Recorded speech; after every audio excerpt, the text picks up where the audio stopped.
maybe more gritty than others, and I think my dad was one of the most gritty people that I know. Like, he wanted to be good and do good, and I think seeing him growing up being that way shaped us and me of trying to also become somebody like him in a way where, I'm gonna try as much as I can and do as much as I can to become the best version of myself.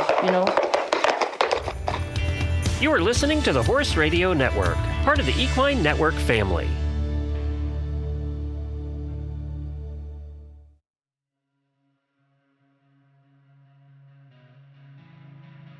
Welcome to The Ride, a podcast brought to you by Horse and Rider Magazine, hosted by Nichole and Emily Carey. This episode is brought to you by Farnham, celebrating 80 years of equine care and Endure Gold Killer Fly and Mosquito Control, a new fly spray for horses. Built for hard work, Endure Gold annihilates flies, ticks, and mosquitoes with brand new EPA-approved ingredients never before seen in equine care. Its powerful formulation delivers fast knockdowns and up to 14 days of fly protection, helping keep horses comfortable in the barn, arena, or out on the trail. Add Endure Gold to your fly control arsenal. One spray, no mercy. Hi, everyone, and welcome back to another episode of The Ride. This is your host, Nichole Cherico. I am here with my co-host, Emily. And today on the podcast, we're sitting down with Gina Schumacher to talk about horses, high-level competition, and the global growth of reining. Gina is a $2 million rider. While she most often competes in the non-pro division, she has had a ton of success as a non-pro in the open division as well. She has built an impressive career in and out of the show pen, from growing up riding in Europe to helping manage operations for her barns in both Europe and the United States. She brings a really unique perspective to the sport, and we are really excited to talk about her journey into the reining. So thank you, Gina, so much for coming on and talking with us. Thank you for having me. So for our listeners, not all of them come from the reining industry. So can you give them a little bit of a backstory about who you are and how you got involved with horses? Your story is pretty unique because you have been a really major part of the growth of the sport in Europe. And then you transitioned over here to the United States, where you guys opened up your ranch out here. But you've kind of seen reining from both perspectives. Can you talk a little bit about growing up and how you got involved in the sport over in Europe? Yeah, so in the beginning, it all started with my mom, of course, who loved horses and went on a trip to figure out what kind of horse she wanted to ride in the beginning, and found a quarter horse, did the all-around stuff for all of one show, and then got bored with it, found the reining horses, and thought that was great. So she got started, she bought a couple horses, and then I had ponies, and she didn't want me to ride around with a little white trouser, is what she told me. So I transitioned to my dressage pony into a reining pony, and that was the first show I have ever competed on, an NRHA show, in 2006 in the youth 13 and under. And that was the start. Then I forgot the rest of the question. No, you're okay. So basically, you started in the reining. That was your first kind of taste of competition, and then you've just stuck with it. Yes. So in between here, I did a little show jumping, but that wasn't as much fun because I'm not very good at it. And the reining is something that I really love, and it's been a long procedure. Anything athletes involves discipline and hard work and consistency. And it's taken me a while, but now I feel like, it's been on a good roll. Let's put it that way. When a lot of people think about European riding, they do kind of tend to think about the English sports first. What made your mom so interested in that Western discipline? And like, cause I feel like, especially gosh, we're probably close in age. So 20 some years ago, the reining probably isn't what it is today in Europe. Like it seems like it would have been a lot easier to get involved in the English stuff. Yeah, it is a lot different over there than here, I would say, because if you're in Europe and you tell somebody I'm riding horses, the first thing they ask, they say, "Oh, so you race?" "No." "Oh, you jump?" "No." And then you have to get into explaining, and then 95% of the people have never heard about the sport reining. So, yeah, it's not very common. Versus when, like, here, everybody, or not everybody, but a lot more people know what you're talking about when you say, "Oh, I ride reiners." They know exactly what you're referring to. I feel like Yellowstone has also helped in that sense, really introduced reining to like the mass population, which has been awesome. So while you're a non-pro, you spend a majority of your time at the barn riding horses, showing, competing, training, breeding, everything under the sun. When did you kind of decide that this was going to be more than just a regular hobby and that you were going to like basically dedicate your entire life to doing this? Yeah, so in the beginning, when we started with the horses, it was really more of a hobby. We would not ride as much. I would have to go to school still. I'd have a horse. I'd ride a horse or two a day, and that would be it.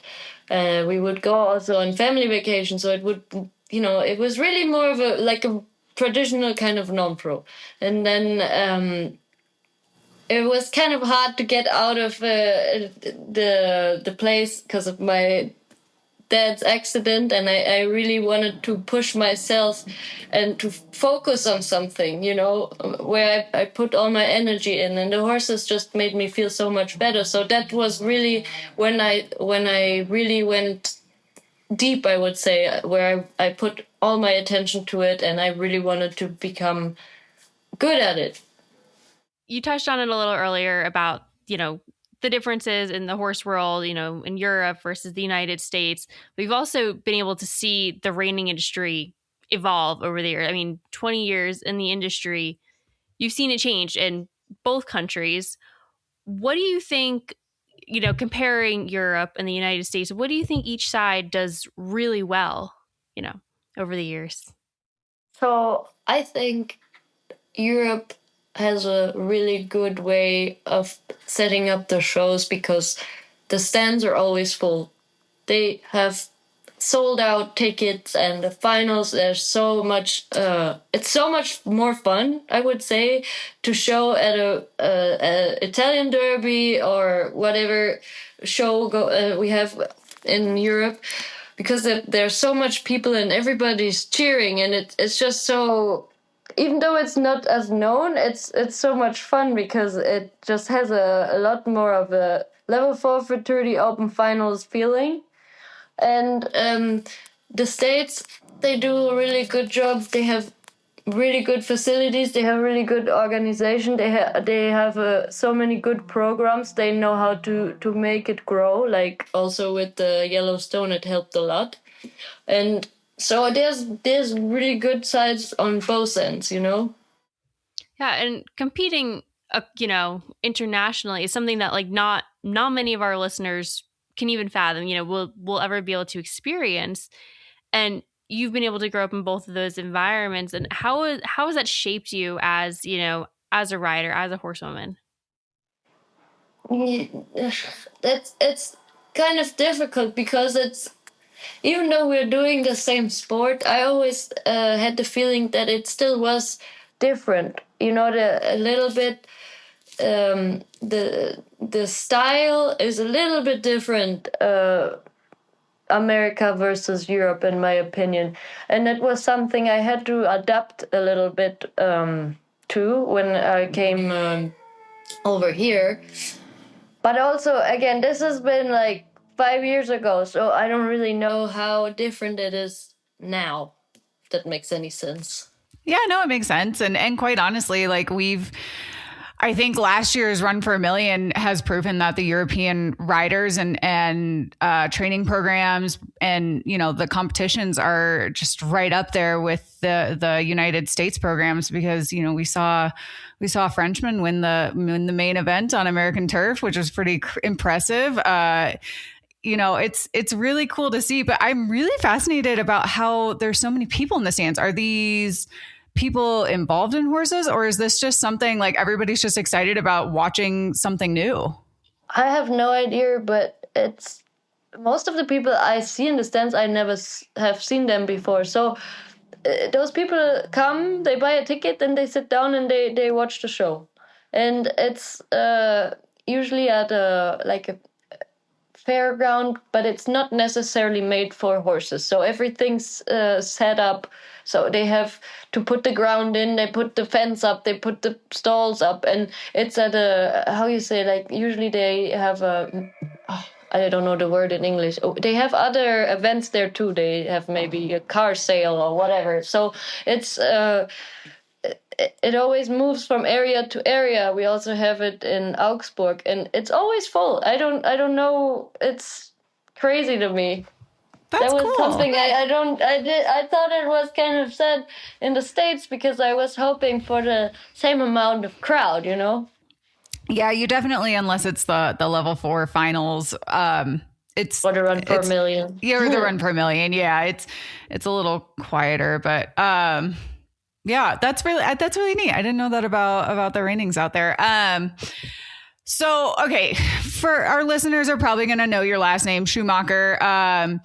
Your family has a pretty big connection in the Formula One world. Do you think that kind of helped shape the way that you approach the mental side of competing, or the sports psychology side of competing? Because I know that your brother is still very active in Formula One. You know, did you kind of, having that upbringing, did that kind of help set you up to compete at such a high level? I think it did. I couldn't really tell you what or why or how, but I feel like, I think people are kind of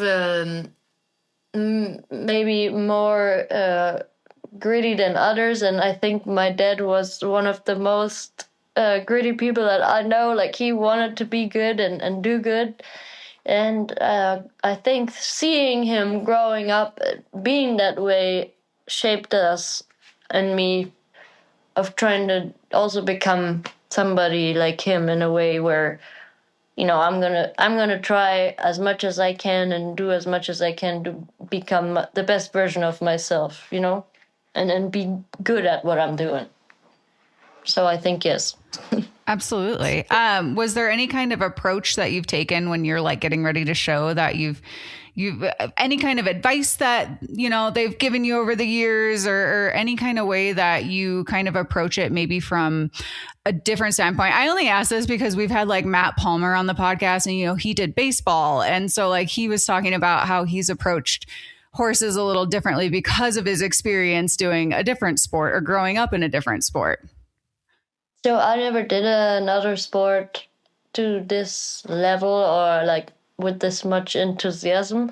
So I don't know. But my parents always said, in a way, they made me feel like I couldn't lose. It didn't matter what happened, as long as the next time you try again and you will do better. You know, you just have to keep trying and not lose hope. There's basically no failing. There's just learning, you know. And I think that was a very good thing for me, because we already make enough pressure going in, because nobody wants to be bad at something. And that was something they really put across and made me feel comfortable in going out and doing it, you know? I love hearing that so much, like hearing about, you know, the mental side of things and how those, you know, positive family influences play such, you know, such an influence in your life and in your career. Yeah. Now, we've talked a lot about riding Europe and over there. Now, let's talk about your life here in Texas. So talk to me about that. When did you guys decide to open a ranch in Texas and expand your training program to the United States? So we were, I don't even know why we thought that was a good idea, but one night Mom and me said, "Oh, we should go and ride over there," and because she said, to be better, you gotta go ride with the best. And the people in Europe are great, but in the end, the best ones are all over here. So that's when we said, okay, let's get into this, and we have to, then she, yeah. What has that growth been like over the years? Coming over here, riding over here. So it wasn't really easy in the beginning. It was kind of a hit or miss, and it was struggling a little bit, or quite a lot. I never really got to ride the horses here, so that was another part where you have horses, but you don't really know them. So you come in 2 weeks before the show, try to figure your horse out, try to keep yourself in line, and then have to go and show. So that was a little hard. Now that we're here over the season, where I know my horses and ride them every day myself, it's been a lot better. So when you guys first opened your ranch out here, you were still predominantly, your other ranch is in Switzerland, correct? Yes. So you were predominantly based in Switzerland and then just flying in to ride and then compete at probably the Derby, the Futurity, all the major events. Yes. When did you decide to make that flip and spend a majority of your time here in the United States? I remember I was dragging the arena in Switzerland, and I will work my bottom off every day, and then there's just not enough. Sounds stupid, but there's just not enough money involved in Europe for us to run this kind of operation in Switzerland. That I called my mom and I said, I need to go and ride the show season over in the States. And so she said, okay. And then the next year we came over here in 2023, and that's when it all started.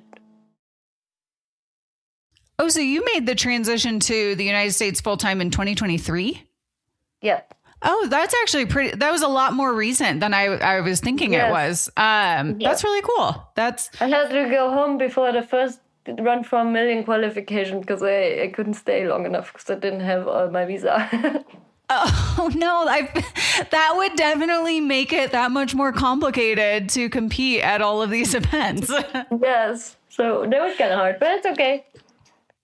So over the years, you've ridden a ton of incredible horses. Are there any that really kind of stand out to you and you kind of credit to helping you become the rider that you are today?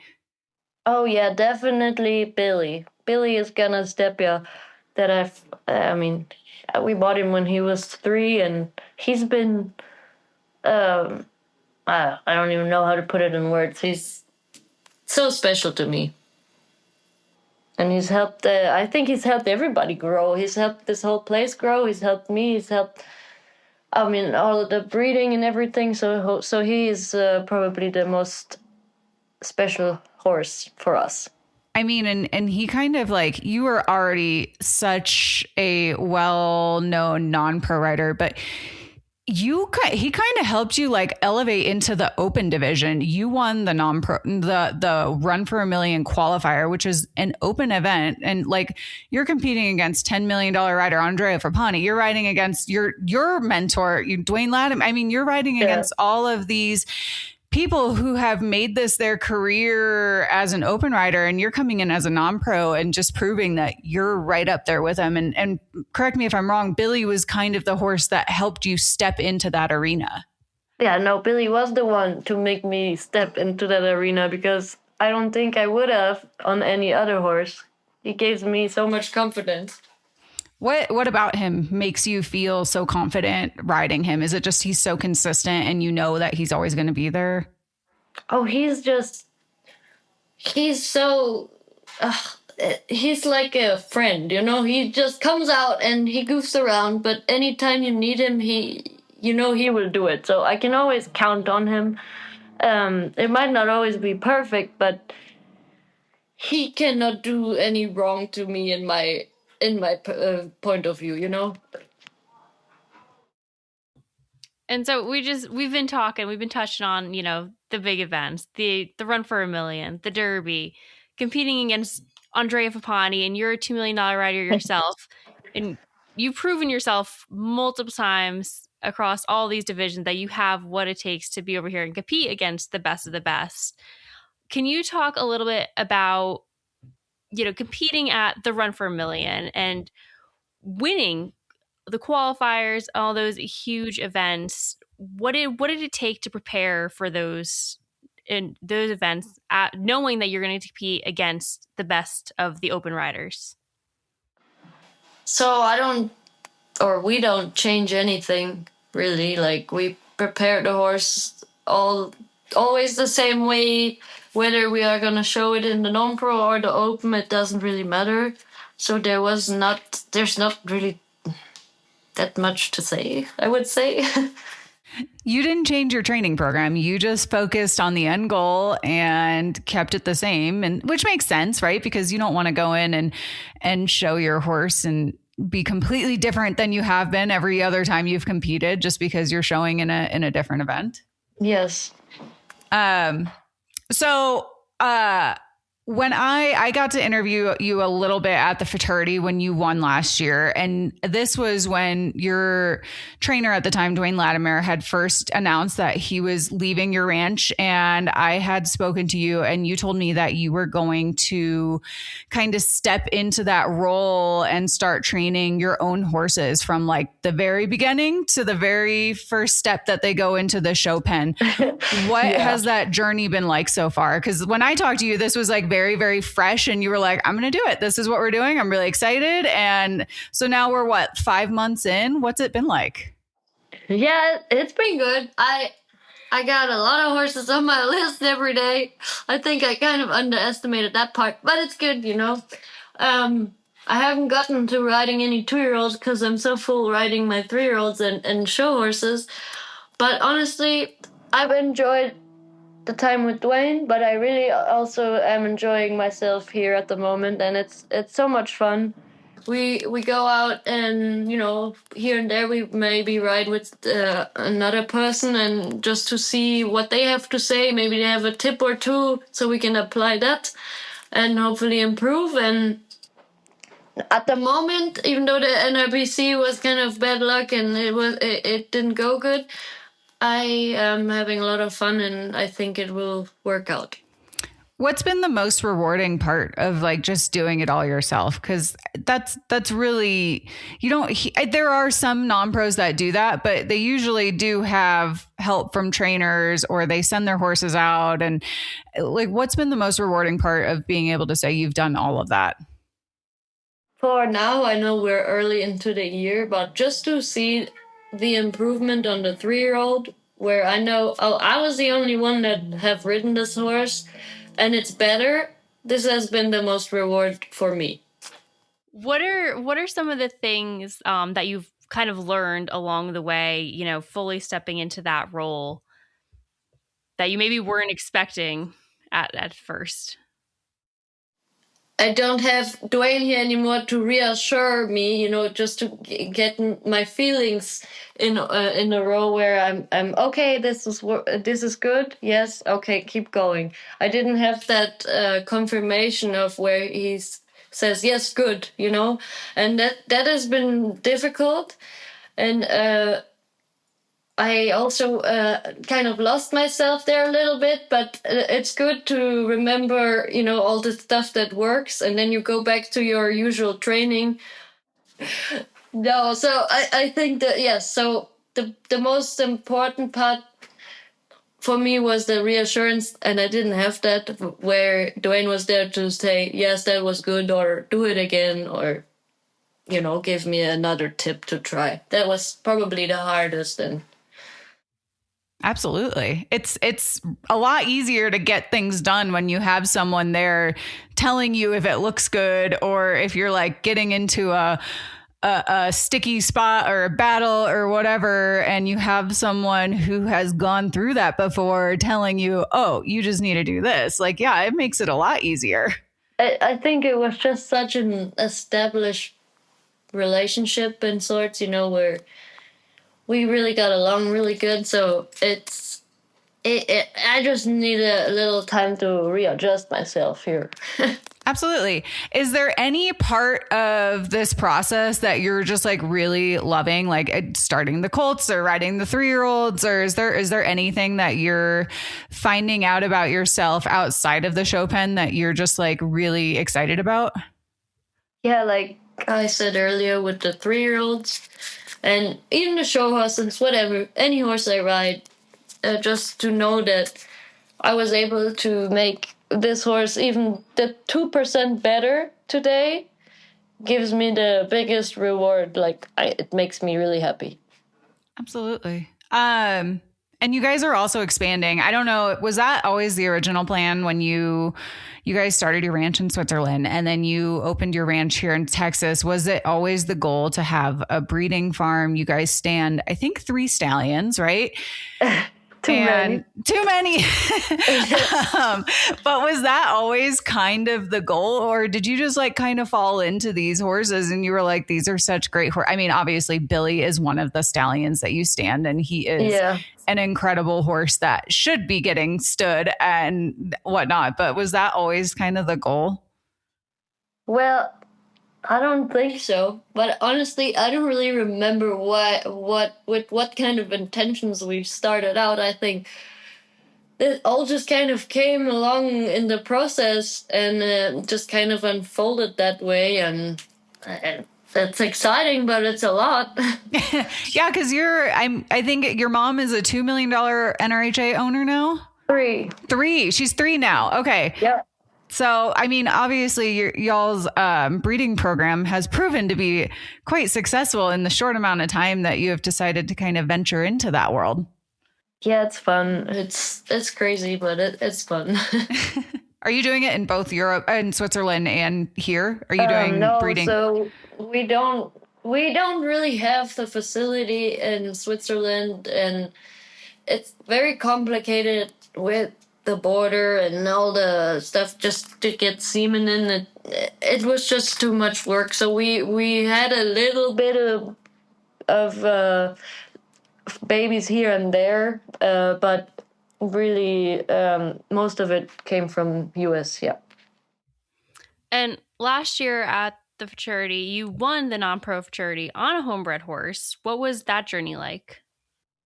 That was the most incredible journey ever. That was so much fun. I don't know how we did it, but it was great. Do you have any other homebred crosses that we should be excited about this year? Oh yeah, and really excited about the Billy babies. The 2-year-olds are looking really good. We got a Billy out of Snippet Checks that I'm really excited about.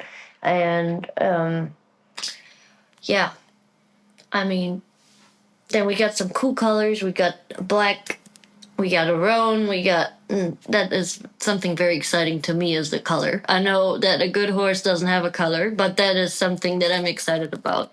So we have one Billy out of a custom black checks, which is Spook's Outfire's mom, and he's beautiful. Then we have a red roan out of a Magnum Chick Dream that is also by Billy, that is really pretty, and he's a roan. So I'm really excited because I've always wanted a roan.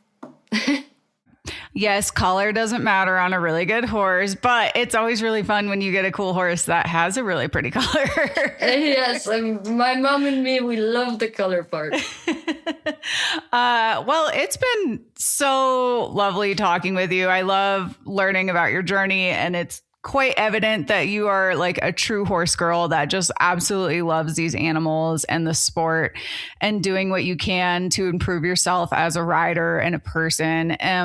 You are doing more social media now, right? You have like a YouTube channel that you're posting on. Is that still? We're trying. You're trying with all the many other things that you're doing. Yes, we have to. And we didn't even mention you're also a mom, so like you're busy. Yeah. There's not much time left to do much other things. So, so when you do have time to post on social media, your husband's also in the horse industry. He's a hunter jumper, correct? He was. He was. We turned him into a Reining person now. Oh, lovely. So, okay. So it's kind of a family affair. So I know that you guys have been kind of sharing behind the scenes of what's going on at the ranch, what you guys are doing, showing, competing, everything else under the sun. Where can they follow along when you have the opportunity to post this kind of stuff? So we have a Facebook page, we got a website, we got Facebook, Instagram. We even have TikTok, I think. So, was that the question? Yes, yeah. And it's all under Gina Schumacher, right? That's where they can find you? Gina Schumacher or XCS Ranch. Either will have lots of information. So cool. Well, thank you so much for taking the time and talking with us. I loved learning more about you, and I've been watching you. You know, I'm usually on the sidelines taking photos of everybody, but it's been really cool to see your journey into the United States and how far you've come. And it's really exciting to see a woman kicking butt in the as a non-pro in the open. So please keep doing that. I will try my best. You're also, I think we forgot to mention, you're also in the Run for a Million for the third time? Yes. Third. So yeah. That's really exciting. You've won the non-pro at the Run for a Million. What's the best you've done in the open? Was it second? Third. Well, tied, I guess. Yeah, tied for third. Tied for third. Deary. That was cool. I mean, come on. Like, you're tying for third with Casey Deary. Like, that's pretty awesome. I don't know if he thought it was cool, but I did think it was cool. I'm sure he did.